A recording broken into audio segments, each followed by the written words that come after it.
ان الحمد للہ نحمده ونستعینه ونستغفره ونعوذ باللہ من شرور انفسنا ومن سیئات اعمالنا من يهده اللہ فلا مضل له ومن يضلل فلا هادی له واشهد ان لا الہ الا اللہ وحدہ لا شریک له واشهد ان محمدا عبده ورسوله اما بعد فان خیر الحدیث کتاب اللہ وخیر الہدی ہدی محمد صلی اللہ علیہ وآلہ وسلم وشر الامور محدثاتها وكل محدثة بدعة وكل بدعة ضلالة وكل ضلالة في النار.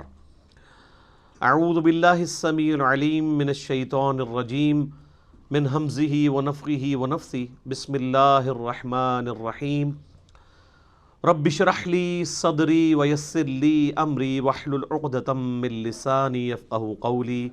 بسم اللہ الرحمن الرحیم ان اللہ وملائکتہ یصلون علی النبی یا ایہا الذین آمنوا صلوا علیہ وسلموا تسلیما.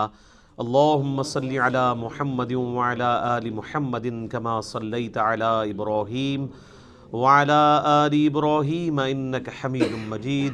اللہم بارک علی محمد وعلی آل محمد کما بارکت علی ابراہیم وعلی آل ابراہیم انک حمید مجید. ربنا آتنا فی الدنیا حسنة وفی الآخرة حسنة وقنا عذاب النار. ربنا آتنا من لدنک رحمة وہیئ لنا من امرنا رشدا. لا الہ الا انت سبحانک انی کنت من الظالمین. حسبنا اللہ ونعم الوکیل. یا حی یا قیوم برحمتک استغیث اصلح لی شأنی کلہ ولا تکلنی الی نفسی طرفۃ عین ولا حول ولا قوة الا باللہ العلی العظیم. آمین. الحمدللہ آج 17 نومبر 2019 کو سنڈے کے دن بمطابق 19 ربیع الاول 1441 ہجری میں قرآن کلاس نمبر 4 کا انعقاد ہوگا. آج کی قرآن کلاس بھی انشاءاللہ تعارف قرآن کے اوپر مشتمل ہے اور تعارف قرآن کے حوالے سے امید ہے کہ آج کی یہ کلاس آخری کلاس ثابت ہوگی. کل 40 علمی پوائنٹس تھے جو میں نے پچھلی 3 کلاسوں میں ان میں سے کچھ حصہ کور کیا ہے. 26 پوائنٹس ہو چکے ہیں. آج انشاءاللہ علمی پوائنٹ نمبر 27 سے آن ورڈ سٹارٹ کریں گے. علمی پوائنٹ نمبر 27 وہ ہے میرے بھائیوں، قرآن حکیم کے بعض مقامات ایسے ہیں جو اپنے احکامات کے اعتبار سے منسوخ ہو چکے ہوئے ہیں، لیکن وہ ابھی بھی قرآن کا حصہ ہیں. ان کی ناسخ جو آیات ہیں وہ بھی قرآن حکیم کے اندر موجود ہیں، اور یہ قرآن حکیم کی خوبی کے طور پہ اللہ تعالیٰ نے اسے بیان کیا ہے. اور اس کا ذکر ہمیں سورۃ البقرہ کی آیت نمبر 106 میں ملتا ہے. اعوذ باللہ من الشیطان الرجیم بسم اللہ الرحمن الرحیم. ما ننسخ من آیات او ننسیہا، ہم کوئی بھی آیت ایسی نہیں کہ اسے منسوخ کر دیں یا آپ کو بھلا دی جائے. نأتی بخیر منہا او مثلہا، ہم اس سے بہتر آیت لے آئیں گے، اس سے بہتر حکم لے آئیں گے یا اس کے برابر. الم تعلم ان اللہ علی کل شیء قدیر، کیا تم نہیں جانتے کہ اللہ تعالیٰ ہر چیز کے اوپر قادر ہے؟ تو شریعت کے اندر بھی ناسخ و منسوخ ہے، جس طریقے سے پرانی شریعتیں اور شریعت محمدیہ صلی اللہ علیہ وآلہ وسلم میں ناسخ و منسوخ کا سلسلہ ہے. شریعت موسوی کے اندر کئی چیزیں حرام تھیں جو شریعت محمدیہ صلی اللہ علیہ وآلہ وسلم کے اندر حلال ہے. جیسا کہ بخاری و مسلم کی متفق علیہ حدیث ہے، نبی صلی اللہ علیہ وآلہ وسلم نے فرمایا، مجھے اللہ تعالیٰ نے 5 خصوصیات ایسی دی ہیں جو مجھ سے پہلے کسی کو نہیں دی. ان میں سے پہلی چیز یہ ہے کہ اللہ تعالیٰ نے مجھے پوری انسانیت کے لیے پیغمبر بنا کر بھیجا ہے. اگلے پیغمبروں کو اللہ تعالیٰ کسی قوم اور قبیلے کے لیے بھیجتا تھا، میری نبوت پوری انسانیت کے لیے ہے. وما ارسلناک الا کافۃ للناس بشیرا ونذیرا. دوسرا، اگلی امتوں کے اندر نماز کے لیے اسپیسیفائڈ جگہ ہوا کرتی تھی، جبکہ اللہ تعالیٰ نے میری امت کے لیے یہ آسانی دی ہے کہ پوری زمین کو سجدہ گاہ بنا دیا ہے. شریعت موسوی میں تو آپ نمازیں ہر جگہ نہیں پڑھ سکتے تھے سوائے ان معبد والی جگہوں پہ جہاں عبادت ہوتی ہے، ٹیمپلز میں، جبکہ اس امت میں آپ جہاں مرضی نماز پڑھیں. تیسری چیز آپ نے فرمائی مال غنیمت اللہ تعالیٰ نے میرے لیے حلال کر دیا، جو اگلی امتوں میں حرام تھا. قرآن میں ذکر ہے اگلی امتوں میں مال غنیمت یعنی کافروں کا جنگ میں چھوڑا ہوا جو مال تھا اس کو اوپن میدان میں لا کے رکھتے تھے، ایک آسمان سے آگ برستی تھی اور اس کو خاک کر دیا جاتا تھا، لیکن اس امت کے لیے اسے حلال کر دیا گیا. سورۃ الانفال نازل ہوئی. چوتھی چیز آپ صلی اللہ علیہ وآلہ وسلم نے فرمایا اللہ تعالیٰ نے ایک مہینے کے روب سے میری مدد فرمائی ہے، یعنی میری امت ایک مہینے کی مسافت پہ ہو تو اللہ تعالیٰ کی طرف سے اگلی جو ان کے مد مقابل قومیں ہیں ان کے اوپر روب ڈال جائے گا. اور پانچویں چیز اللہ تعالیٰ نے میرے لیے شفاعت کا دروازہ کھولنا ہے، مجھے شفاعت کا اذن عطا فرمانا ہے. مسلم شریف میں ایک چھٹی چیز بھی ہے کہ اللہ تعالیٰ نے مجھ پہ ختم نبوت کا سلسلہ فرما دیا ہے. صحیح مسلم میں ایک اور چیز بھی ہے کہ اللہ تعالیٰ نے مجھے جوامع کلمات کے ساتھ مبعوث کیا ہے.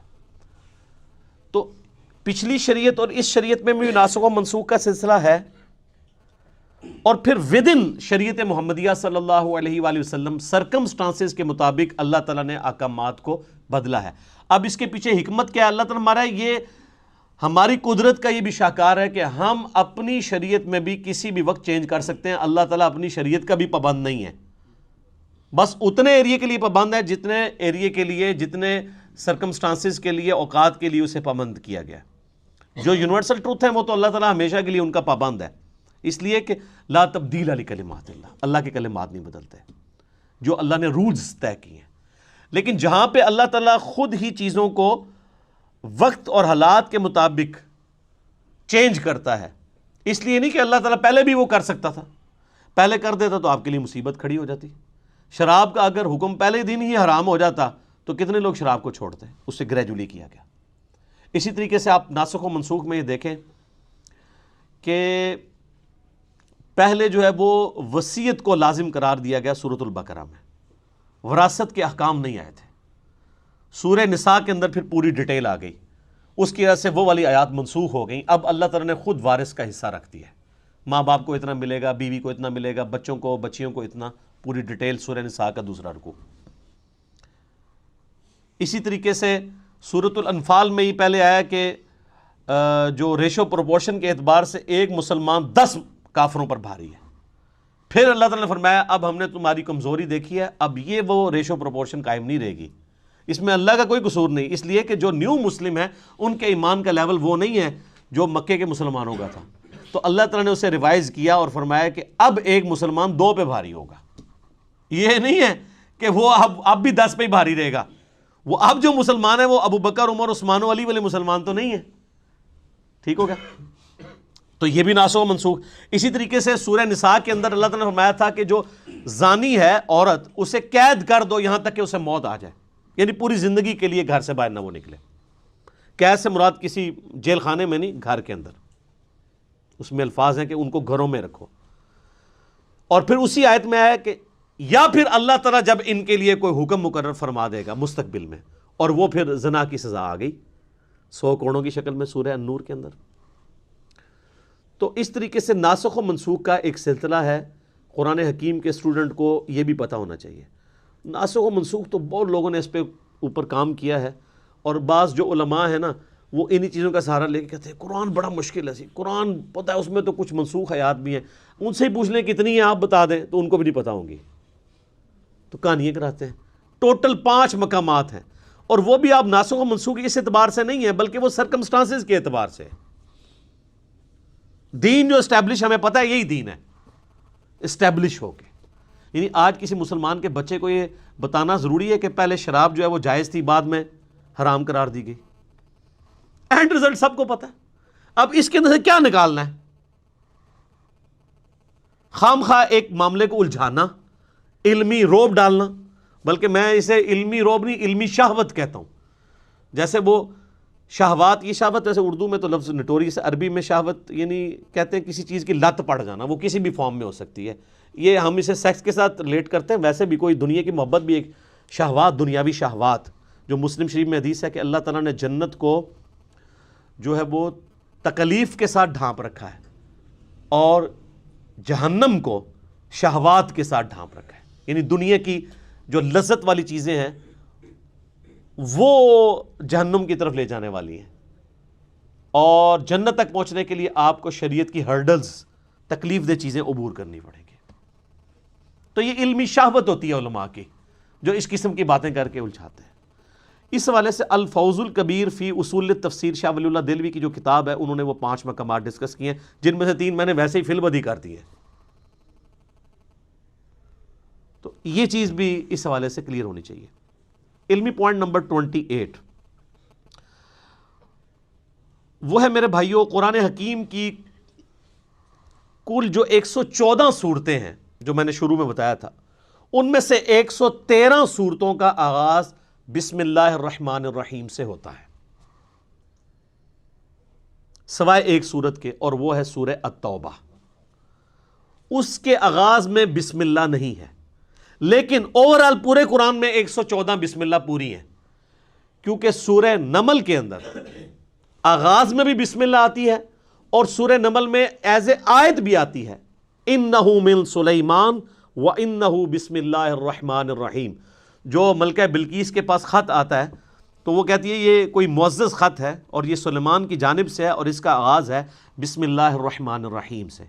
تو وہ بسم اللہ اگر آپ جوڑ لیں تو 114 صورتیں ہیں قرآن کی، اور بسم اللہ بھی 114 ہی ہیں، لیکن 113 دفعہ صورتوں کے آغاز میں، اور ایک جو ہے وہ صورت بغیر بسم اللہ کے ہے، وہ سورہ التوبہ ہے، اور اس کی کمپنسیشن بھی سورہ نمل میں ایز اے آیت بھی ہے.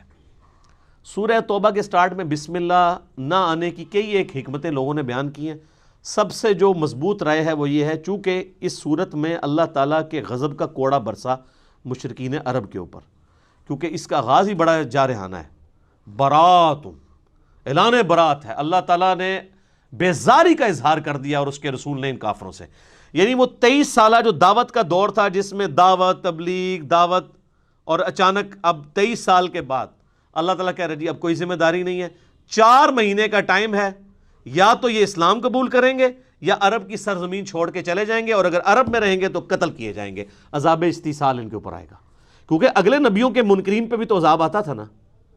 قوم نوح پہ عذاب آیا نا سیلاب کی شکل میں، قوم لوط پر پتھروں کی شکل میں، قوم فرعون کو سمندر میں ڈبویا گیا. تو ہمارے نبی کے انکار کرنے پر بھی کافروں پر عذاب آنا تھا. 23 سال چھٹی دی کھلی. اس دفعہ سورہ توبہ میں آیا کہ اب عذاب کی یہ شکل ہوگی کہ مسلمانوں کی تلواریں ان پہ مسلط کی جائیں گی. اور سورہ توبہ کی آیت ہے 14 نمبر، اللہ تعالیٰ فرماتا ہے مسلمانوں اللہ تعالیٰ انہیں عذاب دے گا تمہاری تلواروں سے. تو نبی علیہ السلام کی کیس میں عذاب استیصال بجائے چنگھاڑ اور آسمان سے پتھر برسنے یا سمندر میں غرق کرنے کی بجائے تلوار کے ذریعے کافروں پر مسلط ہوا، جس کی پہلی قسط جو ہے وہ غزوہ بدر کی شکل میں آئی، اور آخری قسط جو ہے وہ مشرکین عرب پہ غزوہ حنین کی شکل میں آئی. تو یہ نبی علیہ السلام کی خصوصیت ہے. میرا اس پہ بھی لیکچر ہے، مسئلہ 85، قرآن اور قتال ہمارے نبی علیہ السلام کی 2 خصوصیات. ہمارے نبی علیہ السلام کا معجزہ بھی اگلے انبیاء سے مختلف ہے، یعنی وہ حصی معجزہ نہیں ہے دعوی نبوت والا، بلکہ قرآن ہے. اور عذاب استیصال بھی مختلف ہے، اللہ کی طرف سے نہیں ہے بلکہ قتال اور تلوار کے ذریعے مسلط ہوا. تو چونکہ اس کا ذکر تھا، اور یہی آج کل کافر بھی کوٹ کرتا ہے کہ قرآن میں دھمکی لکھی ہے. اور دھمکی وہ ان لوگوں کے لیے، آج کے کافروں کے لیے نہیں ہے، وہ اللہ کا عذاب ہے ان پر کہ 23 سال کے بعد اب اسلام نہیں قبول کیا. تو وہ اللہ کا کرنا ہوا کہ اسلام قبول ہی کر لیے سب نے. اللہ تعالیٰ نے ان کے دل اسلام کے لیے کھول دیے. وقتی طور پہ تو ڈر کے کیا تو لقاء نے، اور اللہ نے بعد میں ایمان بھی پھر استقامت دے دی لوگوں کو. تو اس لیے سورہ التوبہ میں چونکہ اللہ تعالیٰ کی جلالی صفت ڈومیننٹ ہے، غزوہ تبوک کے اعتبار سے ایون صحابہ کرام پہ بھی بڑی یعنی سخت گرفت کی گئی ہے، ان صحابہ کے اوپر جنہوں نے سستی دکھائی. تو اس لیے اس کا آغاز بغیر بسم اللہ کے، اللہ کی رحمان اور رحیم کی صفت کے بغیر ہے. تو یہ 114 کا عدد پورا ہو جاتا ہے جب سورہ نمل میں وہ بسم اللہ کر دی جائے۔ علمی پوائنٹ نمبر 29 وہ ہے میرے بھائیوں، قرآن حکیم میں آیات کتنی ہیں؟ ایسے پبلک میں تو مشہور ہے جی 6666، اے بھی جھوٹ رہا ہے، کہتے گنیاں جے، کبھی گنی کسی نے کہ قرآن حکیم میں 6666 آیات ہے بھی ہیں کہ نہیں؟ قرآن حکیم میں اگر بسم اللہ الرحمن الرحیم سورت کے شروع میں جو آتا ہے اس کو چھوڑ دیا جائے اور صرف سورتوں میں آنے والی آیات کو جمع کیا جائے تو قرآن حکیم میں کل آیات کی تعداد ہے 6236۔ اور اگر بسم اللہ کو بھی شامل کر لیا جائے ایز اے آیت تو ظاہر ہے قرآن حکیم میں 113 جگہ بسم اللہ بھی ہے سورتوں کے آغاز میں۔ وہ جو 114ویں مرتبہ ہے وہ تو سورت کے اندر ہے نا، وہ ویسے ہی ٹوٹل میں شمار ہوئی ہوئی ہے۔ 113 اس میں ایڈ کریں تو 6349 6349 ہے، اور بغیر بسم اللہ کے کریں تو 6236 آیات۔ یہ 6666 پتہ نہیں کس نے مشہور کر دی ہوئی ہے۔ وہ کورسز میں بھی ایون آپ کے جو اسلامیات پڑھائی جاتی ہے اس میں بھی یہ لکھا ہوا ہے، تو جو اسلامیات کے ٹیچر ہیں ان کو کہے کہ یار یہ کوئی مشکل کام تو نہیں ہے، میرا نا 1-1.5 گھنٹے کی پریکٹس ہے، آپ سورتوں کے شروع میں لکھا ہوتا ہے سورت کے اندر کتنی آیات ہیں وہ جمع کر کے دیکھ لیں، تو آپ حیران ہوں گے کہ آپ کو وہ باتیں بھی جن کے بارے میں آپ کو گمان بھی نہیں تھا کہ یہ تو کم از کم ٹھیک بتائی ہوں گی وہ بھی غلط بتائی ہوئی ہیں۔ تو ہم پھر رونا کیوں نہ روئیں؟ کوئی صحیح گل دسی ہے تو انہوں نے قرآن کی آیات تک بھی صحیح نہیں بتائیں کہ کل آیات کتنی ہے۔ 6236 ہیں اگر بسم اللہ کو حصہ نہ مانا جائے سورت کا۔ اچھا قرآن کا حصہ ہے بسم اللہ، یعنی سورہ فاتحہ سے پہلے جو بسم اللہ ہے یہ لکھی جاتی ہے، مصحف کا حصہ ہے۔ اس میں اختلاف ہے کہ یہ پہلی آیت ہے یا یہ آیت کے بغیر ہے، لیکن اس پہ کوئی اختلاف نہیں ہے کہ بسم اللہ قرآن کا حصہ ہے کہ نہیں۔ 113 کی 13 بسم اللہ قرآن کا حصہ ہے، لیکن ایز اے آیت ہیں یا نہیں ہے اس کے بارے میں اختلاف ہے، اور اس اختلاف سے کوئی فرق نہیں پڑتا۔ اس کی وجہ یہ کہ مصحف تو پھر بھی بسم اللہ سے سٹارٹ ہوتا ہے اور والناس پہ ختم ہوتا ہے۔ ایون کوئی ایسے مقامات بھی قرآن حکیم میں ہیں جہاں پہ کوئی اکا دکا شاذ اقوال ملتے ہیں کہ یہ جو آیت ہے یہ ایک آیت نہیں، یہ 2 آیات ہیں، تو کوئی فرق نہیں پڑتا، اسے کوئی 2 بھی گن لے، مصحف میں جو کچھ لکھا ہے وہ تو اپنی جگہ موجود ہے نا، اس میں کوئی تبدیلی نہیں ہے۔ علمی پوائنٹ نمبر 30 نمبر، قرآن حکیم میں صورتیں عموماً جوڑوں کی شکل میں ہیں، اور یہ اللہ تعالیٰ کی سنت ہے۔ سورہ ذاریات میں ہے کہ اللہ تعالیٰ نے مخلوقات کو جوڑوں کی شکل میں پیدا کیا ہے۔ جوڑا جو ہوتا ہے نا وہ آپ کو پتہ ہے ایک دوسرے کا ریسیپروکل ہوتا ہے، مرد ہے عورت ہے، میل فیمیل، لیکن یہ دونوں چیزیں مل کے ایک مشترکہ مقصد کو اچیو کرتے ہیں۔ جیسے مرد اور عورت دونوں کے ملاپ سے اللہ تعالیٰ نے اولاد کا سلسلہ شروع کیا۔ یہی جینڈرز والا ایشو جو ہے وہ جانوروں میں بھی ہے، ایون نباتات کے اندر بھی ہے۔ تو دونوں ایک دوسرے کے بغیر امپرفیکٹ ہیں، دونوں مل کے پرفیکٹ ہوتے ہیں۔ اس طرح قرآن حکیم میں بھی صورتیں جوڑوں کی شکل میں مل کے ایک پرفیکٹ مقصد کو اچیو کرتی ہیں، جس کی آپ کو سب سے موٹی مثال سورۃ الفلق اور سورۃ الناس ہے۔ یہ بھی جوڑا ہے۔ سورۃ الفلق ان شیاطین کے حملوں کو ڈیل کرتی ہے جو باہر سے حملہ آور ہوتے ہیں، جادو کی شکل میں، حسد کی شکل میں۔ آپ دیکھ لیں، قل اعوذ برب الفلق من شر ما خلق، ہر اس چیز کے شر سے تیری پناہ میں آتا ہوں جو تو نے پیدا کی ہے۔ ومن شر النفاثات فی العقد ومن شر حاسد اذا حسد، پھونکے مارنے والی جو جادوگرنی ہیں ان کے شر سے، اور حسد کرنے والے کے حسد سے۔ حسد کرنے سے یہ نہیں ہوتا کہ کسی کو کوئی نقصان پہنچاتا ہے، مراد یہ کہ وہ فزیکلی پھر اس حسد کا شکار ہو کے آپ کو نقصان نہ پہنچائے۔ لیکن سورۃ الناس جو ہے وہ اندر سے حملہ آور ہونے والی چیزیں، جو داخلی چیزیں ہیں، انٹرنل چیزیں، یہ ایکسٹرنل چیزیں، خارجی چیزیں، اور وہ انٹرنل۔ قل اعوذ برب الناس ملک الناس الہ الناس من شر الوسواس الخناس الذی یوسوس فی صدور الناس من الجنۃ والناس۔ سورۃ البقرہ سورہ ال عمران بھی جوڑا ہے۔ سورہ البقرہ بھی سابقہ امت مسلمہ کو ڈیل کرتی ہے، لیکن وہ کون سی امت؟ یہودی۔ اور سورہ آل عمران بھی ایک سابقہ امت مسلمہ کو ڈیل کرتی ہے، عیسائی نصارہ، یہ دونوں مل کے ایک پرفیکشن کی طرف جاتے ہیں۔ سورہ النجم اور سورۃ القمر یہ بھی جوڑا ہے، چاند اور تارہ، چاند تارہ ویسے بھی جوڑا ہے، آپ کے وہ جھنڈے پہ بھی ہے نا۔ تو یہ قرآن حکیم جوڑوں کی شکل میں ہے، اور آپ کو بعض اوقات بالکل سملر آیات جو ہے وہ جوڑوں میں مختلف انداز میں صورتوں میں ملے گی۔ ایک علیحدہ سے ٹاپک ہے، اور اس کی ڈسکوری جو ہے نا امت میں پہلی دفعہ کی ہے حمید الدین فراہی صاحب نے رحمہ اللہ تعالی، جو غامدی صاحب کے بھی اور ڈاکٹر اسرار صاحب کے بھی دادا استاد ہیں، امین احسن اصلاحی صاحب کے استاد۔ اب یہ آپ چیز دیکھیں، یہ وہ چیز ہے جو امت میں پہلے 1300 سال کے مسلمانوں کے اوپر اس طرح اشکار نہیں ہوئی، اگرچہ اشارے موجود تھے۔ یار جب ابو داؤد میں، ترمذی میں، ابن ماجہ میں حدیثیں موجود ہیں معوذتین کے بارے میں، 2 پناہ دینے والی صورتیں، اسی طریقے سے مسلم شریف میں حدیث ہے کہ سورہ آل عمران اور سورہ بقرہ جو ہیں یہ 2 پرندوں کی شکل میں، صائبان کی شکل میں قیامت والے دن سایہ کریں گی، تو اشارے تو موجود تھے، لیکن اس طرف کسی کا دماغ نہیں گیا کہ یہ واقعی جوڑے ہیں، پھر ان کا ایک مقصد اچیو ہوتا ہے۔ وہ پوری کی پوری ایک جو سمجھ لیں آپ پوری ڈاکٹرائن ہے نا، وہ اس بندے نے ڈسکور کی ہے، اور اس بندے نے بھی کمال کام کیا ہے جی۔ وہ بندہ قرآن کو سمجھنے کے لیے 40 سال تک ایک خیمے میں اس نے زندگی گزاری ہے، جا کے بالکل ریگستانی ایریا میں اسی طریقے کے مطابق جن حالات و واقعات میں قرآن نازل ہوا تھا، تاکہ وہ عرب کے لوگوں کے کلچر کو سمجھ سکے اور ان فیلنگز کو فیل کر سکے۔ پھر اللہ نے دیکھے کیسی چیزیں ان کے اوپر کھولی ہیں۔ ان کو آج یعنی اس حوالے سے قرآن کے نظم، اس کو نظم کہا جاتا ہے، قرآن کا اس کا امام مانا جاتا ہے، حالانکہ کوئی پرانے بزرگ نہیں ہے، بمشکل 100 سال ہوئے ان کو فوت ہوئے۔ ڈاکٹر اسرار صاحب نے بھی اس حوالے سے جو تعارف قرآن کے اپنے لیکچر ہیں بیان القرآن میں، اس میں بڑی ڈیٹیل سے وہ بولے ہیں، اور انہوں نے ایمانداری کی ہے کہ ان کا نام لیا ہے، اس ڈسکوری کو اپنے ساتھ منسوب نہیں کیا۔ یہ بڑی بے ایمانی ہوتی ہے کہ آپ کسی دوسرے شخص کی ڈسکوری کا لیبل جو ہے وہ مطلب اپنا لگا کے اس سودے کو بیچنا شروع کریں۔ تو میں نے بھی اس لیے ایمانداری کی کہ یہ میری کوئی ڈسکوری نہیں ہے، کہ کوئی یہ نہ کہے علی بھائی نے کیا کمال کر دیا، جس نے کیا اسی کی طرف منسوب کر رہے ہیں۔ اور اللہ تعالیٰ ان کی غلطیوں سے درگزر فرمائے، ان کو نیک کاموں کا اجر عطا فرمائے، آمین۔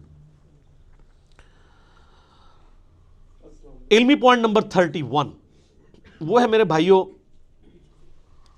قرآن حکیم کی اگر سب ڈویژن کی جائے تو قرآن حکیم میں کل 7 منازل ہیں جو صحابہ کرام کے دور میں اسٹیبلش ہو چکی تھی، کیونکہ صحابہ کرام علیہم رضوان کے دور میں یہ اسٹیبلش تھا کہ قرآن حکیم وہ ایک مصحف کو 7 دن کے اندر مکمل کرتے تھے۔ ترمذی میں حدیث ہے جس نے 3 دن سے کم میں قرآن ختم کیا اس نے قرآن کا حق ہی ادا نہیں کیا۔ یہ ان کو کہا جا رہا ہے جن کو عربی آتی ہے، اور جو کہتے ہیں ہمارے بزرگ ایک ایک رات میں پورا قرآن ختم کرتے ہیں تو وہ کیڑا ثواب کھٹتے رہے، آپ سمجھ لو۔ صحابہ کو کہا جا رہا ہے 3 دن سے کم میں قرآن مکمل نہیں کرنا، تو 3 دن میں صحابہ کرام قرآن مکمل کرتے تھے یا 7 دن کے اندر۔ تو اب 7 دن کے لیے پھر انہوں نے اپنی منزلیں مقرر کر لی۔ یہ منزل کا لفظ آپ بھی آج کل وہ بزرگوں کے وظائف کی کتابیں بھی ہیں نا، وہ منزلیں لکھتے ہیں، ٹھیک ہے، وہ کہتے ہیں تصوف کی اتنی منزلیں طے کر لی ہیں۔ لفظ قرآن سے ہی پکڑا ہوا ہے۔ صحابہ کرام کے دور میں یہ اسٹیبلش ہو گیا تھا کہ جس نے 7 دن کے اندر قرآن ختم کرنا ہے نا، اس کے لیے انہوں نے ثانی کر کے نا ایکولی ڈیوائڈ کر کے، آلموسٹ ایکولی ڈیوائڈ کیا، 100% نہیں۔ اور چونکہ یہ صحابہ کرام کی ڈویژن تھی، اس میں آپ کو پھر اس طرح کی خامی نظر نہیں آئے گی جو پاروں کے ڈویژن میں نظر آئی ہے، وہ میں اگلے پوائنٹ میں ڈسکس کروں گا۔ اگر سورہ فاتحہ کو آپ قرآن کا مقدمہ مان لیں، پریفیس ہے نا ظاہر ہے، تو پہلی منزل کے اندر 3 صورتیں ہیں، دوسری میں 5، تیسری میں 7، چوتھی میں 9، پانچویں میں 11، چھٹی میں 13۔ دیکھیں کتنی زبردست ایونلی چل رہا ہے۔ اور 7ویں میں 65 صورتیں ہیں، وہ بھی 13 کا ملٹیپل ہے، 13 کو 5 سے ضرب دیں تو 65۔ یہ صحابہ کرام نے، اچھا، اور یہ جو انہوں نے ڈویژن کیا ہے اس سے آلموسٹ قرآن کے 7 برابر حصے بن جاتے ہیں۔ اگر کسی نے ایک ہفتے میں قرآن ختم کرنا ہے تو ہفتے والے دن وہ، اگر وہ ہفتے سے سٹارٹ کرتا ہے تو وہ پہلی منزل مکمل کرے، اتوار کو دوسری کرتے کرتے تو جمعے والے دن اس کا قرآن مکمل ہو جائے گا۔ تو یہ منازل کا سلسلہ کیا گیا۔ علمی پوائنٹ نمبر 32 وہ ہے میرے بھائیوں ذرا کڑوی بات کہ قرآن حکیم کی جو یہ پاروں کی ڈویژن ہے یہ نبی علیہ السلام نے نہیں کروائی، صحابہ کرام نے بھی نہیں کی، یہ تابعین کے دور میں اس کی ڈویژن ہوئی۔ جب لوگ سست ہو گئے، ہفتے میں قرآن مکمل نہیں کر سکتے تھے، تو پھر مشورہ کیا گیا کہ یار چلو مہینے میں قرآن مکمل کیا جائے، تو پھر 30 دنوں کے اوپر سے ڈیوائڈ کر دیا جائے۔ تو میرے خیال ہے کوئی پڑھا لکھا انہوں نے بندہ بٹھایا، انہیں جناب اینج کر کے نا قرآن حکیم کھولیا، اینج کیتا اور صفحے گننے شروع کیے، اور قرآن پاک کے 30 پارے بنا کے سائڈ پہ ہو گیا۔ اور وہ بنائے کیا، وہ آج تک ہماری مصیبت ہمارے گلے میں پھیٹا ہے۔ اس کا سب سے بڑا آپ جو بلنڈر دیکھیں ان پاروں میں، چونکہ یہ قرآن و حدیث سے نہیں ہے تو ظاہر ہے انسان تو پھر غلطی کرے گا۔ تو اب مجھے اندازہ لگائیں جو یہ کہتے ہیں کہ جی شیعہ کہتے ہیں 40 پارے ہیں، وہ پارے تو 30 بھی کوئی نہیں تھے، 40 کہاں سے آنے ہیں؟ یہ بات ہی چلی ہے۔ اگر ان سے پوچھے شیعہ کا قرآن جا کے دیکھا ہے، نہیں۔ یہ اب سعودیہ میں کئی قرآن ہیں وہ پاروں کی ڈویژن کے بغیر چھپ رہے ہیں،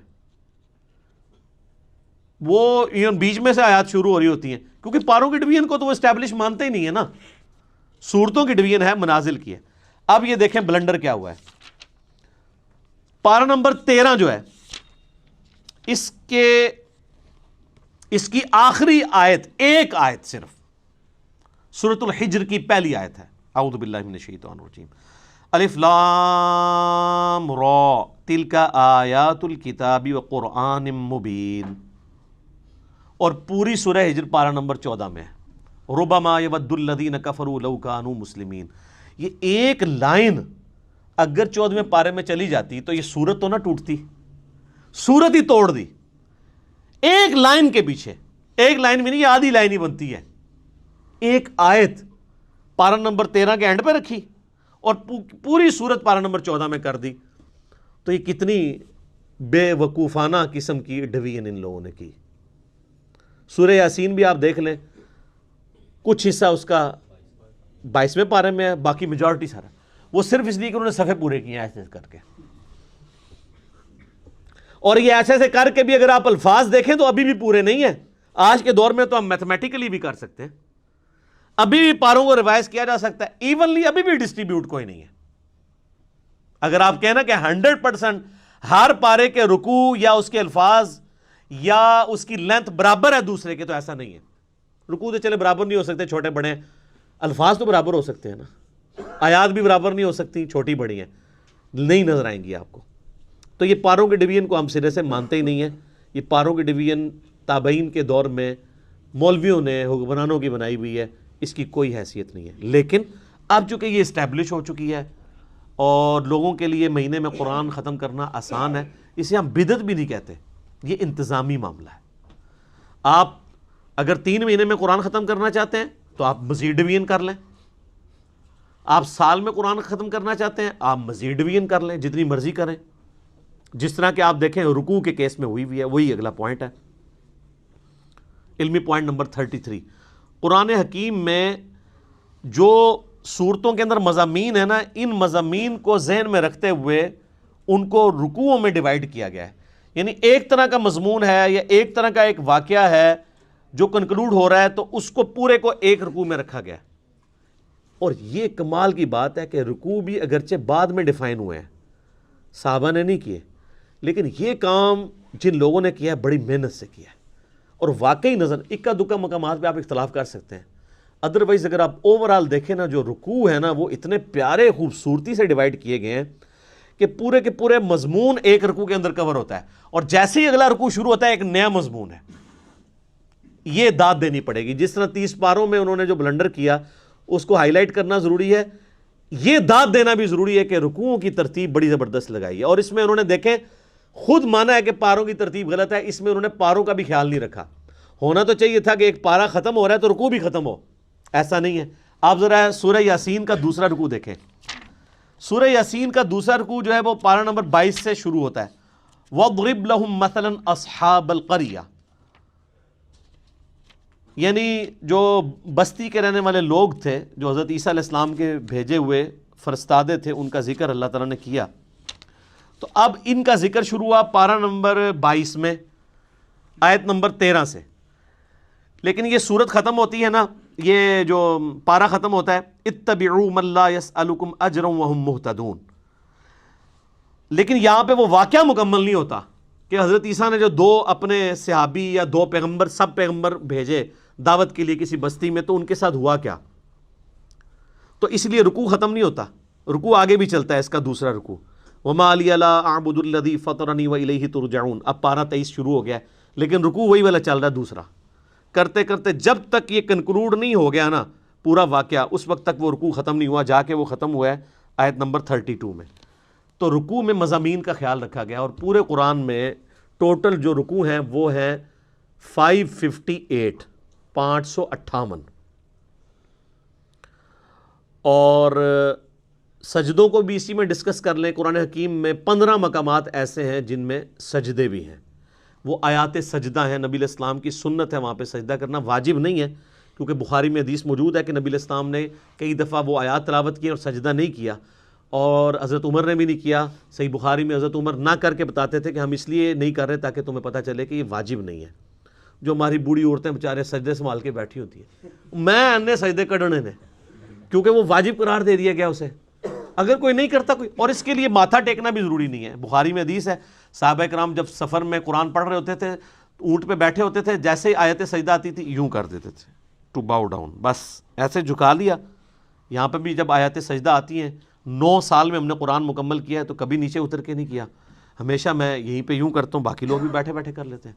بس ڈاکٹر صاحب بیچارے اٹھتے تھے، سیٹ سے اٹھتے تھے، نیچے جاتے تھے، ویڈیو کیمرہ روکتے تھے، چونکہ وہ حنفیت کو فالو کر رہے تھے، اس لیے ان کو پتہ نہیں تھا کہ یہ تو ہے ہی نہیں وہ چیز جس کے اوپر اتنی بڑی مصیبت کھڑی کی گئی ہے، اور اس سے بڑی مصیبت کہ جی وضو ہونا بھی ضروری ہے. تو اس میں میرا کلپ بھی تھا کہ اب پاکستانی ٹیم کے نکاح ٹوٹ چکے ہیں، کیونکہ حنفیوں کے نزدیک اگر آپ بغیر وضو کے سجدہ کریں گے تو یہ اللہ کی توہین ہے، اور اللہ کی توہین کفر ہے، اور کفر سے نکاح بھی ٹوٹ جائے گا، بیعت بھی ٹوٹ جائے گی. تو فقہ حنفی کے مطابق پاکستانی ٹیم کے جیتنے کے اوپر اور سینچریاں مارنے پہ جتنے وہ سجدہ شکر ہیں وہ سارے بغیر وضو کے ہیں، وہ سب کے نکاح ٹوٹ چکے ہیں. لیکن پریشان نہیں ہونا کہ علمی کتابی ہو جائیں اور بخاری مسلم کو فالو کریں پھر کوئی نہیں ٹوٹیں گے. اب یہ نہ ہو کہ اس مسئلے میں فالو کریں اور باقی نماز جو ہے وہ آپ حنفی طریقے پہ ہی پڑھتے رہیں، نماز بھی کتاب و سنت کے طریقے پہ پڑھیں. تو یہ 15 سجدے ہیں، 14 کے اوپر تو سارے متفق ہیں. میں نے اس کے اوپر پورا ایک لیکچر دیا ہے، مسئلہ نمبر 119 وہ 15 کے 15 سجدے بتائیں کون سے ہیں، پھر ان کے اوپر پوری انٹلیکچوئل ڈسکشن کی ہے 8 حدیث کی روشنی میں. اور اس میں نے بتایا تھا کہ سورہ حج کی یہ خصوصیت ہے کہ اس میں 2 سجدے ہیں، ایک بالکل اینڈ پہ جا کے آتا ہے جس کے اوپر نہ قرآن حکیم میں لکھا ہوتا ہے سجدہ، تو لکھا ہوتا ہے ان دا شافعی. ٹھیک ہے، یہ شافعی سجدہ ہے، جیسے سنی درود، شیعہ درود، ٹھیک ہے، ایک سنی بکرا شیعہ بکرا، سنی مچھلی شیعہ مچھلی. ہاں قربانی کے دنوں میں چونکہ شیعہ جو ہیں وہ خسی جانور کی قربانی کے قائل نہیں ہے، تو وہ ان کے جو نان خسی جانور ہیں وہ شیعہ منڈی میں بکتے ہیں. اور مچھلی میں بھی اسی طرح ان کا اختلاف ہے کہ جو چھلکوں والی مچھلی ہے وہ کھائی جائے گی، جو بالکل پلین ہوتی ہے وہ نہیں کھائی جائے گی. تو اس طرح قرآن کے سجدے بھی جو ہے نا وہ فرقہ واریت کی نظر ہوئے. تو وہ امام شافعی، ہم پہلے یہ پوچھتے ہیں کہ امام شافعی پہ کوئی وحی نازل ہوئی تھی؟ امام شافعی سے پہلے جو 200 سال کے مسلمان ہیں ان کے نزدیک سورہ حج کا سجدہ ہے تھا یا نہیں تھا؟ ایک سمپل سوال ہے. امام شافعی تو پیدا ہوئے ہیں 150 ہجری میں، فوت ہوئے ہیں 204 ہجری میں. امام شافعی کی پیدائش سے پہلے 150 سال کے جو مسلمان ہیں وہ کیا سجدہ کرتے تھے؟ وہ آپ حدیثیں اٹھا کے دیکھ لیں، جامع ترمذی میں، ابو داؤد میں، مسند احمد میں، کہ سورہ حج کی فوقیت ہے 2 سجدوں کی وجہ سے. تو احادیث میں تو 15 ہی سجدے تھے، اور امام شافعی کا موقف یہ ٹھیک ہے، یہ امام شافعی کا سجدہ نہیں ہے، یہ احادیث کا سجدہ. اور حدیثیں تو امام شافعی کے ابا اور دادا اور پردادا کی بھی پیدائش سے پہلے کی ہیں. تو سورہ حج میں 2 سجدے، وہ بلکہ وہ بیان القرآن میں جب ڈاکٹر اسرار صاحب یہاں ان آیات پہ پہنچے نا تو نیچے سے کسی نے واد ہی سجدہ ہے، انہوں نے کہا نہیں امام شافعی والا سجدہ ہے. ٹھیک ہے، لیکن وقت کے ساتھ انہوں نے لرن کیا ہے، مطلب وہ سیکھ گئے تھے کئی چیزیں. میری جو ان سے ملاقات ان کی وفات سے آلموسٹ 2 سال پہلے ہوئی، 14 اپریل 2010 کو وہ فوت ہوئے نا، تو میری 2008 کے اندر ملاقات ہوئی، میں ان کے جنازے میں بھی شریک رہا. تو انہوں نے ان کیمرہ مجھ سے بہت ساری باتیں کی تھی، آن کیمرہ نہیں، ان کیمرہ. میں کیمرہ لے گیا تھا، میں نے کہا سر میں نے آپ کی باتیں ریکارڈ کرنی ہے یادگار کے طور پہ. تو انہوں نے کہا پھر میں تو کھل کے بات نہیں کروں گا، اب آپ نے کھل کے بات سننی ہے یا ریکارڈنگ کرنی؟ میں کہا جی ستیہ ناس ریکارڈنگ دا، میں نے ڈائریکٹ کرو۔ تو اس میں انہوں نے کئی ایک باتیں کی اس حوالے سے، جس سے مجھے یہ پتہ چلا کہ ان کو آخری عمر میں کئی ایک باتیں کلیئر ہو چکی تھی جو ان کو اپنی زندگی میں، جن کے اوپر وہ چیزوں کے اوپر چلتے رہے، جس میں انہوں نے ٹاپ آف دا لسٹ یہ بات کی تھی کہ نماز کا طریقہ وہی ہے جس طریقے سے اہل حدیث نماز پڑھتے ہیں، یہ حنفیوں کا طریقہ ٹھیک نہیں ہے۔ لیکن خود وہ رفع الیدین سے نماز پڑھتے بھی تھے، نہیں بھی پڑھتے تھے، لیکن موقف ان کا یہ تھا۔ ان کی ایک ہی ویڈیو ریکارڈڈ ہے، یوٹیوب پہ رکھی ہے، جس میں انہوں نے سورہ حشر کی آخری 3 آیات کے ساتھ نماز پڑھائی ہے، مغرب کی غالباً یا عشاء کی، وہ رفع الیدین سے ہی پڑھی ہے انہوں نے۔ میرے ساتھ کھڑے ہو کے انہوں نے 3 نمازیں پڑھی ہیں، تو جمعے کی، عصر کی اور مغرب کی، مئی 2008 میں۔ تو انہوں نے سنت کے مطابق نماز پڑھی، رکوع میں جاتے وقت، رکوع سے اٹھتے وقت رفع الیدین کیا، الحمدللہ۔ علمی پوائنٹ نمبر 34 وہ ہے میرے بھائیوں، قرآن حکیم فلسفے یا سائنس کی کتاب نہیں ہے، بلکہ یہ کتاب ہے ہدایت انسانی کی۔ اگرچہ اس میں سائنٹیفک فیکٹ سے ریلیٹڈ 1000 سے زیادہ آیات ہیں، لیکن ان فزیکل فینامنا آف نیچر یا التذکیر بآلاء اللہ کے ذریعے اللہ کا تعارف کروایا گیا ہے۔ مقصد سائنٹیفک فیکٹس بیان کرنا نہیں ہے۔ تو قرآن ایک لٹریچر کی بک ہے، اور اس لٹریچر کی بک کا مقصد بھی انسانی ہدایت ہے۔ اگرچہ اس میں کئی ایک مضامین ڈسکس ہوئے ہیں، کئی ایک ٹاپکس ڈسکس ہوئے ہیں، لیکن مرکزی چیز التذکیر ہے۔ وَأُوحِيَ إِلَيَّ هَذَا الْقُرْآنُ لِأُنذِرَكُم بِهِ وَمَن بَلَغَ۔ اے نبی فرما دو اللہ نے قرآن میری طرف اس لیے وحی کیا ہے تاکہ اس کے ذریعے میں تمہیں بھی تبلیغ کر دوں، اور جس تک یہ قرآن پہنچ جائے وہ اسی قرآن کے ذریعے تبلیغ کرے۔ تذکیر، نصیحت، ڈر سنانا، اور کہیں کہیں خوشخبری بھی ہے۔ لیکن ہمارے لوگوں نے خوشخبری ڈومیننٹ لی ہوئی ہے، ڈر کو نیچے کر دیا۔ اس کا اینڈ رزلٹ آپ کے سامنے ہے، سب کہہ رہے ہیں جو کچھ بھی ہے تیرے محبوب کی امت سے ہے۔ ٹھیک ہے، موجہ مارو، عقل نہ ہوئے تو موجہ ہی موجہ، عقل ہوئے تو سوچیں ہی سوچا۔ تو یہ اس لیے اس چیز کو آپ نے ذہن میں رکھنا ہے قرآن پڑھتے ہوئے۔ اچھا، علمی پوائنٹ نمبر 35 وہ ہے قرآن حکیم کو سمجھنے کے لیے جہاں تک تعلق ہے شرعی احکامات کا، شریعت محمدیہ صلی اللہ علیہ وآلہ وسلم کا، تو اس کے لیے ہم اپنے سلف کی طرف رجوع کریں گے کہ صحابہ، تابعین، تبع تابعین نے ان معاملات کو کیسے سمجھا۔ نکاح طلاق کے مسئلے ہوں گے، وضو کے مسائل ہوں گے، نماز کا طریقہ ہوگا، نکاح سے ریلیٹڈ چیزیں ہوں گی، کیونکہ ان کا تعلق سائنس کے ساتھ تو نہیں ہے۔ البتہ جن چیزوں کا تعلق سائنٹیفک فیکٹس کے ساتھ ہے، اس میں ہم اپنے سلف کی طرف نہیں دیکھیں گے، بلکہ خلف کی طرف دیکھیں گے، کیونکہ ہمارے سلف کو تو کئی چیزیں پتہ ہی نہیں تھی سائنٹیفک فیکٹس کے اعتبار سے۔ میں بتا رہا امام غزالی نے کیمیائے سعادت میں لکھا ہے کہ سورج جو ہے وہ زمین سے 5 گنا بڑا ہے، 60 گنا بڑا، مختلف اقوال ہیں۔ آج ہمارے بچے کو بھی پتا ہے کہ 60 گنا نہیں ہے، 6000 گنا بھی نہیں ہے، 6 لاکھ گنا بھی نہیں، 13 لاکھ گنا بڑا ہے سورج۔ تو ہمارے بزرگوں کو نہ علم غیب تھا نہ علم سائنس تھا، اس لیے اتنی بڑی بڑی غلطیاں ان سے ہوئی۔ تو سائنٹیفک فیکٹس کے لیے آپ پریزنٹ دور میں دیکھیں گے، ایمبریولوجی سے ریلیٹڈ آیات ہوں، جیولوجی سے ریلیٹڈ آیات ہوں، اسٹرانومی سے ریلیٹڈ آیات ہوں، اس میں سلف کی رٹ نہیں لگائیں گے کہ سلف نے لکھ دیا ہے، ٹھیک ہے، تو اب ہم نے اسی کو فالو کرنا ہے۔ اب آپ کو پتا قرآن حکیم میں جگہ جگہ آیا نا کہ دل اندھے ہو چکے ہیں، یہ سوچتے نہیں، ان کو ہم نے دل دیا تھا۔ تو پرانے اسلاف نے ان سے رزلٹ یہ نکالا کہ دماغ سوچتا ہی نہیں، دل سوچتا ہے، اور انہوں نے دماغ کے سوچنے کا بھی انکار کر دیا۔ وہ تو پھر آج ہمیں سائنس بتا رہی ہے کہ دل بھی سوچتا ہے، دماغ بھی سوچتا ہے۔ اس کے اوپر میرا کلپ ہے، انسٹرومنٹ آف انٹلیکٹ، وہ دماغ ہے یا دل، وہ آپ دیکھ لیں، دونوں سوچتے ہیں۔ لیکن قرآن حکیم میں چونکہ ذکر بار بار آیا دل کا، تو انہوں نے کہا دماغ سوچتا ہی نہیں ہے۔ اب اس میں ہم سلف کی بات نہیں مانیں گے، خلف کی بات مانیں گے، جنہوں نے سائنٹیفکلی چیزوں کو لرن کیا۔ اور قرآن میں صرف دل کا ذکر نہیں ہے، افئدہ کا لفظ بھی آیا ہے، وہ دماغ کی طرف بھی جا سکتا ہے۔ سینٹر، عقل کا ذکر آیا ہے۔ اب وہ عقل کے لیے ضروری نہیں کہ وہ دل ہی ہو، دل بھی سوچتا ہے۔ یہ بھی علیحدہ بات ہے کہ یہ بھی اب ریسنٹ ڈسکوری ہے، یوٹیوب پہ اس کے حوالے سے ویڈیوز بھی موجود ہیں۔ پہلے لوگ دل کے سوچنے کو نہیں مانتے تھے، چونکہ قرآن لٹریچر کی بک ہے اس لیے قرآن دل کا ذکر ڈومینیٹ کرتی ہے. ایک سائنٹسٹ ہے جس کو پتہ ہے کہ دماغ سوچتا ہے، وہ کبھی نہیں کہے گا کہ آج میرا دماغ کر رہا ہے کہ میں بریانی کھاؤں، وہ بھی کہے گا میرا دل کر رہا ہے آج بریانی کھاؤں، کیونکہ لٹریچر کی زبان میں دل کا لفظ ہی بولا جاتا ہے. تو قرآن حکیم کا سٹائل لٹریچر کا سٹائل ہے. تو اس لیے اس چیز کو آپ نے ذہن میں رکھنا ہے، ادروائز آپ کے لیے مصیبت کھڑی ہو جائے گی کہ آپ نے ان احکامات کے اعتبار سے جو ہے وہ سلف کی طرف دیکھنا ہے اور سائنٹیفک فیکٹس کے اعتبار سے خلف کی طرف دیکھنا ہے. اور اس میں یہ بھی یاد رکھیے گا کہ قرآن حکیم میں کامیابی انہی لوگوں کے لیے ہے کہ قرآن پہ عمل بھی کریں. یہ سلف خلف کی بحث میں خالی نہ وہ پڑھے رہیں کہ جی اس آیت کی تشریح یہ ہے اس کی یہ ہے، اور لوگ یہ وہی چیز ہے جسے میں علمی شہوت کہتا ہوں. یہ علمی شہوت ہے، صرف اس پہ عمل بھی کرنا ہے. عمل کیے بغیر اس کی پریکٹیکل برکات حاصل نہیں ہوگی. صحیح مسلم میں حدیث ہے نا، حضرت عمر کہتے ہیں کہ نبی علیہ السلام فرمایا اللہ تعالیٰ اس کتاب کی وجہ سے قوموں کو عروج دے گا اور قوموں کو زوال بھی دے گا.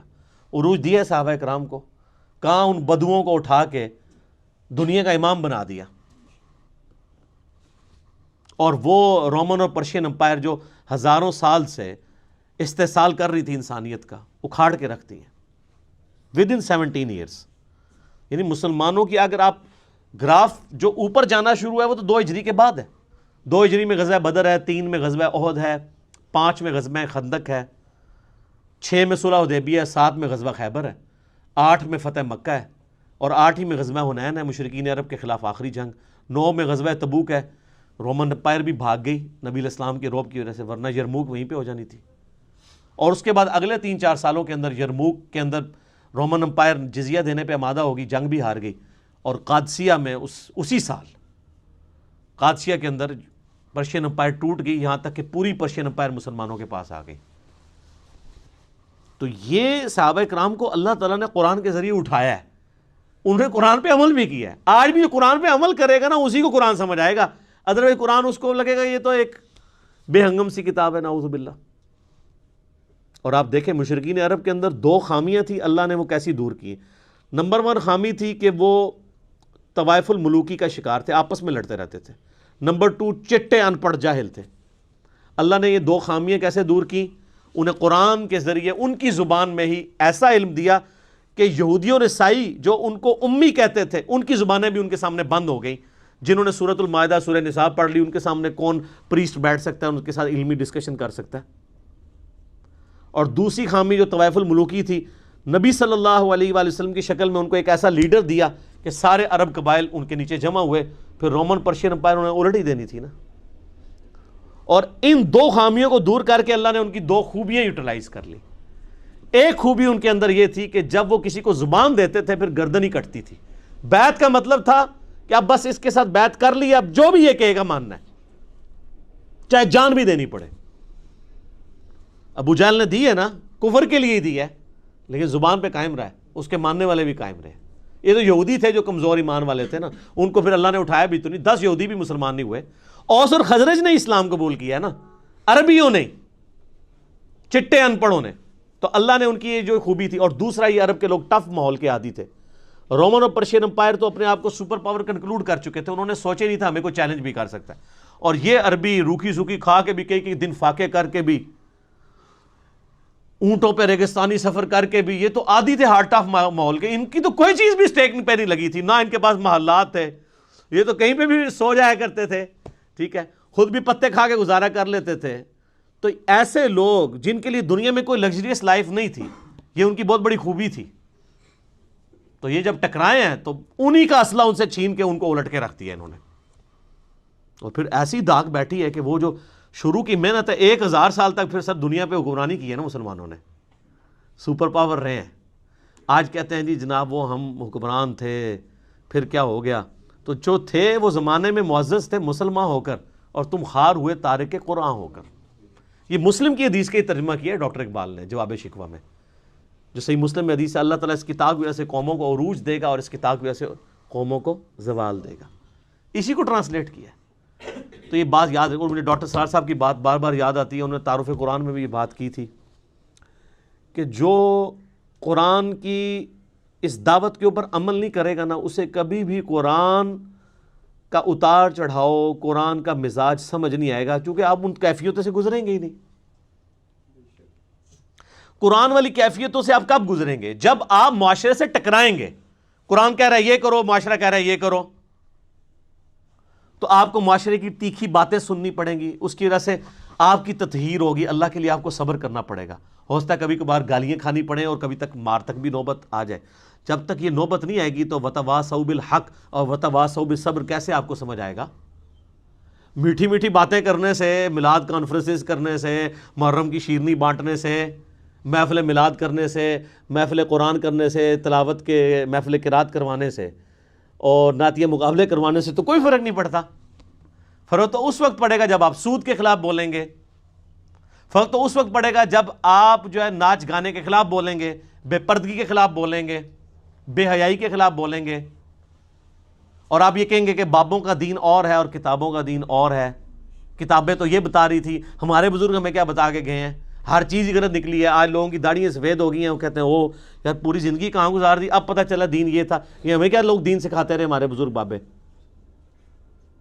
تو یہ ساری کی ساری کیفیات، ان تکلیفوں سے جب بندہ گزرے گا پھر وہ کندن بنے گا، اور اس کے لیے قرآن پہ عمل کرنا ضروری ہے۔ ادروائز قرآن میں آپ کے لیے کوئی ہدایت نہیں ہے، یہ بھی ایک لٹریچر کی کتاب ہے، جس طرح باقی سٹوری بک ہیں، آپ پڑھ کے سائڈ پہ ہو جائیں۔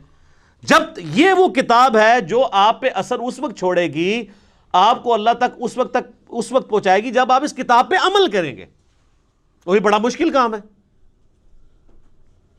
کتاب پہ عمل کرنا۔ تو میرے بھائی یہ تو پولیس رات پہ چلنے کے مترادف ہے۔ پولیس راہ سے تو ایک دفعہ گزرنا پڑنا ہے، اس کتاب پہ عمل کرنے والے کو تو روزانہ پولیس راہ سے گزرنا پڑتا ہے۔ کبھی معاشرہ آڑے آتا ہے، کبھی ماں باپ آڑے آتے ہیں، کبھی بیوی بچے آڑے آتے ہیں، کبھی دنیاوی منفعت آڑے آتی ہے، کبھی ایک پورا سسٹم، آپ بالکل اس میں اکیلا اپنے آپ کو فیل کرتے ہیں۔ اب ہمارے بھائی جب یعنی قرآن و سنت پہ عمل کرتے ہیں، وہ کہتے ہیں نہیں ہمیں لگتا ہے معاشرے سے کٹ کے، تو میں کہتا ہوں یار شکر ادا کرو، انگلی کٹا کے شہیدوں میں شامل ہو گئے، اب صحابہ کرام کو یاد کرو، اہل بیت کو یاد کرو، جن کو غزوہ بدر میں اس لیول پہ آنا پڑا کہ ایک طرف باپ کھڑا ہے تو دوسری طرف بیٹا کھڑا ہوا ہے۔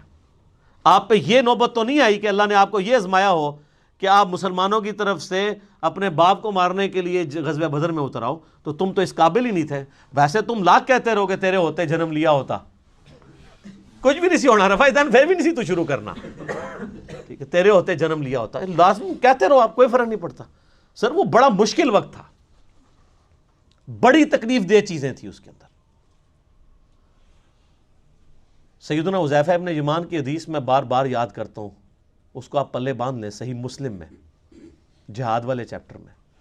ان کے پاس کچھ لوگ آتے ہیں اور کہتے ہیں حضرت کتنے خوش نصیب ہیں آپ، رسول اللہ کی صحبت کی صلی اللہ علیہ وآلہ وسلم، آپ کی زیارت کی، کاش ہم بھی آپ کا زمانہ پاتے حضور کے ساتھ مل کے جہاد کرتے، ٹھیک ہے۔ جس طرح آج کل لوگ کہتے ہیں کبھی تیرے تلووں سے لپٹ جاتا، کبھی کچھ کرتا، وہ جو حسن نثار صاحب نے پوری ایک نعت لکھی ہوئی ہے۔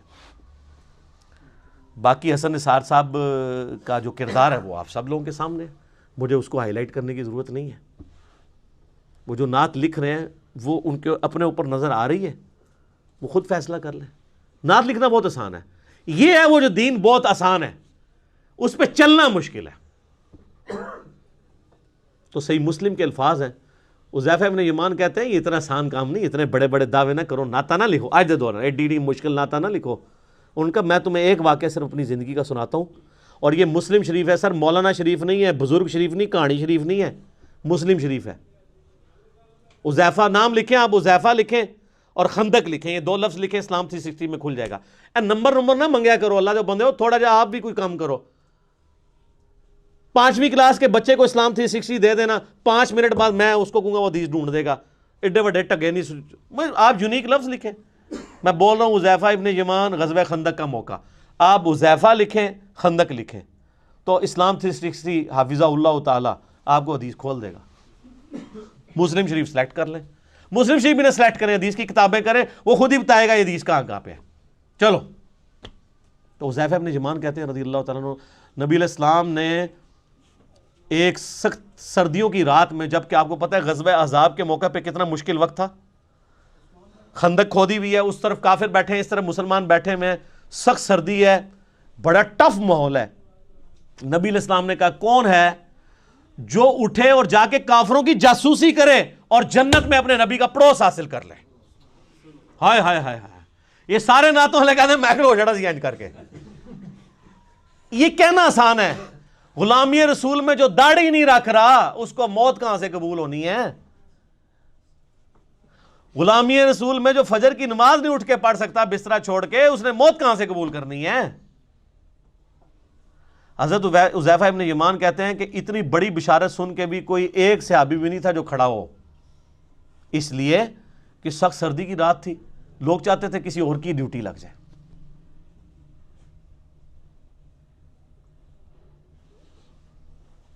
اب کیا ہوا؟ نبی علیہ السلام نے دوسری دفعہ فرمایا, کون ہے جو رات کے وقت جا کے کافروں کی جاسوسی کرے اور جنت میں اپنے نبی کا پڑوس حاصل کر لے؟ کائنات میں سب سے بڑی کوئی چیز یہی ہو سکتی ہے نا. اس سے بڑی صرف ایک چیز ہے کہ اللہ تعالیٰ کسی کو پیغمبر بنا دے. پیغمبر بننے کے بعد اگر دوسرے نمبر پہ کوئی فضیلت ہے تو جنت میں ہمیشہ کا پڑوس پیغمبروں کا. یہی ہے نا, یہی ہم اللہ سے مانگتے ہیں کہ اللہ تعالیٰ ہمیں بقیہ غرقت میں مدفن اور جنت الفردوس میں اپنے محبوب صلی اللہ علیہ وآلہ وسلم کا پڑوس عطا فرمائے, آمین. حضرت حذیفہ کہتے ہیں دوسری بار بھی کوئی نہیں کھڑا ہوا, تیسری دفعہ بھی کوئی نہیں کھڑا ہوا, چوتھی دفعہ نبی علیہ السلام فرمایا حذیفہ, آپ کہتے ہیں میں نے دل میں کہا لو جی مارے کے, اب تو جانا ہی پڑے گا, میری ڈیوٹی لگی, کیونکہ اب تو بائی نیم حکم آ گیا نا. میں نے کہا یا رسول اللہ, فرمایا جاؤ, اور ساتھ کہا کہ دیکھنا چھیڑخانی کوئی نہیں کرنی, جتنا کام کا ہے اتنا ہی کرنا ہے. کہتے ہیں میں اٹھا, اب سوچ رہا تھا سخت سردی ہے ریگستان کی, باہر جا کے کیا بنے گا میرا. کہتے ہیں اللہ کی قسم جب میں اٹھا تو مجھے لگا میں گرم حمام میں داخل ہو گیا ہوں, میرے اوپر کسی نے نا کوئی گرم رضائی اوڑھ دی ہے سخت سردیوں میں. اور کہتے ہیں میں اسی طرح باہر گیا پھرتا رہا, ٹھنڈ ختم ہی ہو گئی.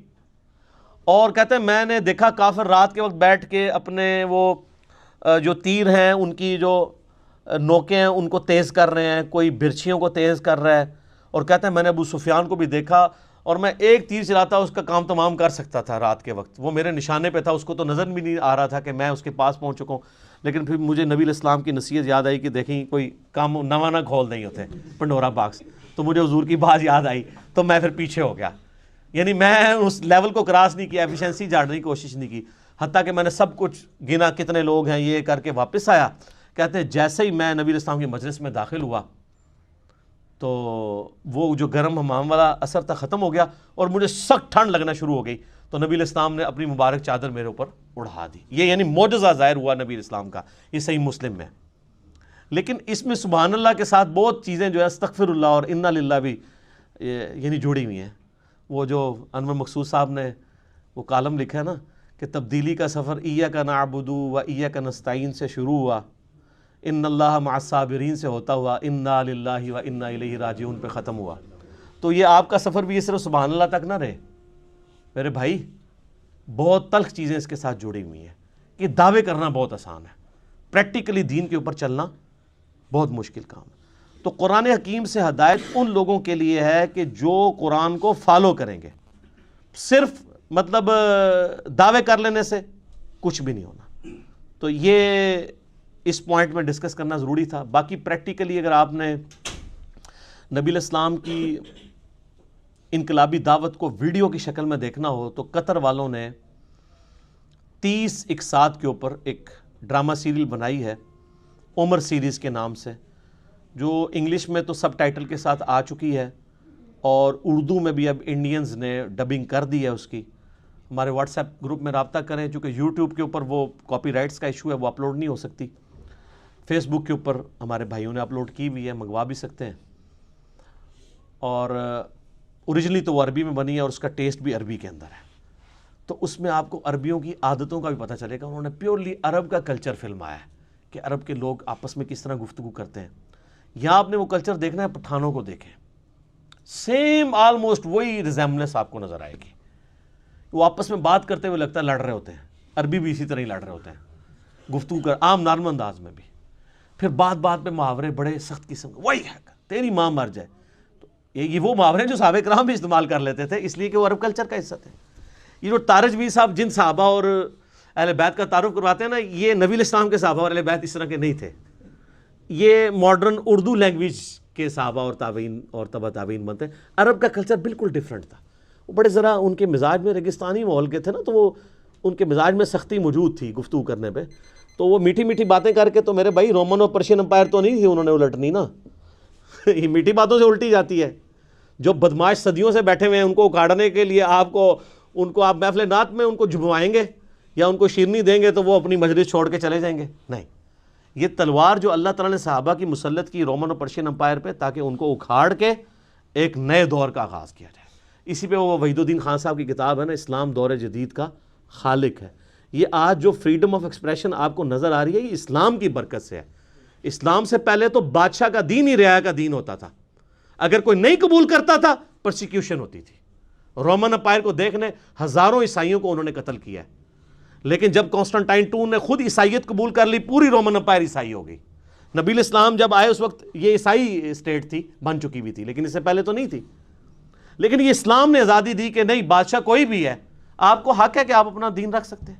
اور یہ برکت ہے جو آج آپ اویل کر رہے ہیں کہ ٹرمپ جو ہے ایک متعصب قسم کا یہودی نما عیسائی ہے، لیکن اس کے سامنے بھی جب قرآن تلاوت کیا جاتا ہے خاموشی سے سنتا ہے.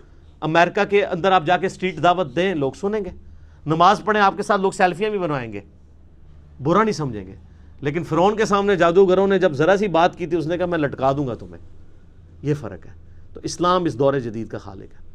ٹھیک ہے جی، انشاءاللہ یہ 35 پوائنٹ ہی کور ہوئے ہیں، باقی 5 پوائنٹ انشاءاللہ اگلی دفعہ کور کریں گے. صلو علی الحبیب، اللہم صلی علی محمد وعلی آل محمد کما صلیت علی ابراہیم وعلی آل ابراہیم انک حمید مجید. اللہم بارک علی محمد وعلی آل محمد کما بارکت علی ابراہیم وعلی آل ابراہیم انک حمید مجید. سبحانک اللہم وبحمدک اشہد ان لا الہ الا انت استغفرک واتوب الیک.